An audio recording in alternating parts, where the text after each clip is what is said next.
Alors, oui, j'ai tendance à dire que si on ne le fait pas maintenant, quand est-ce que allons-nous le faire? Évidemment, là, on voit que du fait des tensions géopolitiques, tout est chamboulé, les lignes bougent, et on sait par ailleurs, on a une industrie européenne de cybersécurité qui existe depuis de nombreuses années. En l'occurrence, nous, StormShield, on est là sur le marché depuis 25 ans.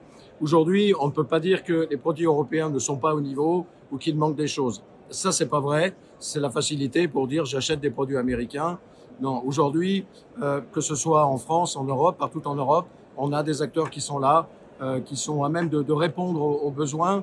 Et une fois encore, on parle aujourd'hui de besoin de réarmement de l'Europe, et évidemment, ça s'entend tout à fait.